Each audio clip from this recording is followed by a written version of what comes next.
Dan apabila kitab itu diberikan kepada seorang yang tidak dapat membaca dengan mengatakan, "Baiklah, baca ini," maka ia akan menjawab, "Aku tidak dapat membaca." Betulkah ini nubuat tentang datangnya Muhammad? Bila bukan, siapa yang dimaksud? Saya kok kasihan sekali ya, bahwa bahkan untuk nabi mereka sendiri, mereka tidak menemukan nubuat di dalam kitab suci mereka. Lalu akhirnya berusaha dengan berbagai macam cara membelokkan ayat-ayat Alkitab, memperkosa ayat-ayat Alkitab supaya diarahkan bahwa Muhammad dinubuatkan di dalam Alkitab. Nah, ini kan sesuatu yang bukan hanya bodoh tapi kurang ajar sebenarnya. Bahkan Yesus menjanjikan seorang penghibur. Nah, seorang penghibur itu, mereka bilang, oh, penghibur itu Parakletos, bisa dibaca Periklitos, dan itu berhubungan, entah bagaimana berhubungan dengan Muhammad. Jadi Yesus menjanjikan datangnya Muhammad. Padahal jelas konteksnya adalah Yesus menjanjikan datangnya Roh Kudus. Juga seperti orang seperti Abdul Somad itu menggunakan Kidung Agung 5 ayat 16. Assalamualaikum warahmatullahi wabarakatuh. Masih kembali di channel terbaru saya. Terima kasih pada teman-teman masih setia menonton, mendukung, menyaksikan konten dari channel ini.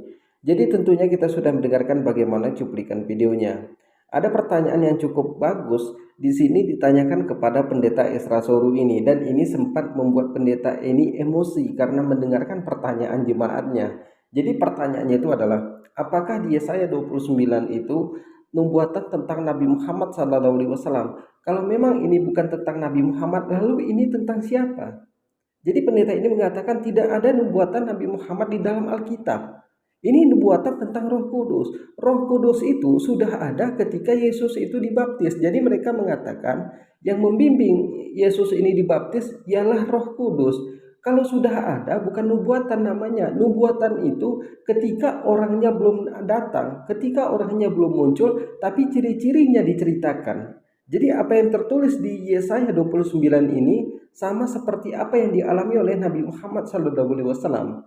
Jadi kepada teman-teman di sini, jangan kemana-mana dulu, silahkan tonton sampai selesai agar kita tidak gagal paham. Tapi sebelum kita lanjutkan, silahkan dukung channel ini dengan cara tekan tombol subscribe-nya, bunyikan tanda loncengnya, dan silahkan dibagikan videonya. Selamat menyaksikan. Di Yesaya 29 ayat 11-12 bilang, "Maka bagimu penglihatan dari semuanya itu seperti isi sebuah kitab yang termeterai. Apabila itu diberikan kepada orang yang tahu membaca dengan mengatakan, 'Baiklah, baca ini,' maka ia akan menjawab, 'Aku tidak dapat, sebab kitab itu termeterai.' Dan apabila kitab itu diberikan kepada seorang yang tidak dapat membaca dengan mengatakan, 'Baiklah, baca ini,' maka ia akan menjawab, 'Aku tidak dapat membaca.' Betulkah ini nubuat tentang datangnya Muhammad? Bila bukan, siapa yang dimaksud?" Nah, saya juga melihat di YouTube itu ada orang-orang Islam tertentu, mualaf tertentu, yaitu Kainama dan juga Irene Handono, yang menggunakan ayat ini untuk menunjukkan bahwa itu adalah nubuat tentang Muhammad di dalam Alkitab. Nah, saya ini terus terang heran dengan orang-orang Islam jenis seperti ini ya. Mereka selalu saja berusaha mencari nubuatan tentang Nabi mereka di dalam kitab suci kita. Saya kok kasihan sekali ya, bahwa bahkan untuk nabi mereka sendiri, mereka tidak menemukan nubuat di dalam kitab suci mereka. Lalu akhirnya berusaha dengan berbagai macam cara membelokkan ayat-ayat Alkitab, memperkosa ayat-ayat Alkitab supaya diarahkan bahwa Muhammad dinubuatkan di dalam Alkitab. Nah, ini kan sesuatu yang bukan hanya bodoh tapi kurang ajar sebenarnya. Bahkan Yesus menjanjikan seorang penghibur. Nah, seorang penghibur itu, mereka bilang, oh, penghibur itu Parakletos, bisa dibaca Periklitos, dan itu berhubungan, entah bagaimana berhubungan dengan Muhammad. Jadi Yesus menjanjikan datangnya Muhammad. Padahal jelas konteksnya adalah Yesus menjanjikan datangnya Roh Kudus. Kita tahan sejenak. Jadi kita sudah mendengarkan bagaimana penjelasan dari Pak Pendeta Esra Soru ini. Jadi sepertinya Pak Pendeta Esra Soru ini sangat emosi mendengar pertanyaan jemaatnya. Jadi buat teman-teman sekalian, seperti yang disampaikan oleh Pak Pendeta Esra Soru itu adalah nubuatan tentang Roh Kudus. Bagaimana mungkin itu nubuatan tentang Roh Kudus? Roh Kudus itu sudah ada ketika Yesus dibaptis. Jadi mereka mengatakan yang membimbing Yesus ini dibaptis ialah Roh Kudus. Jadi kalau orangnya sudah ada, itu bukan nubuatan namanya. Tapi di sini orangnya belum ada, tapi diceritakan ciri-cirinya, itu nubuatan. Ciri-cirinya dulu diceritakan, baru dia lahir, ini yang namanya nubuatan. Jadi kepada teman-teman di sini, jangan kemana-mana dulu, karena kita akan mendengarkan seperti apa penjelasan Pak Pendeta Esra Soru ini selanjutnya. Juga seperti orang seperti Abdul Somad itu menggunakan Kidung Agung 5 ayat 16 untuk menunjukkan bahwa itu nubuat tentang Muhammad. Nah, karena di dalam bahasa aslinya dalam Kidung Agung 5 ayat 16 itu ada kata Mahmadim, dan Mahmadim itu dari kata Mahmad dan bisa dipendekkan menjadi Ahmad, dan itu nama lain dari Muhammad. Jadi Kidung Agung 5 ayat 16 itu adalah nubuat tentang Muhammad. Saya waktu melihat itu dan menanggapi itu, saya bilang ini orang-orang tidak tahu malu gaya.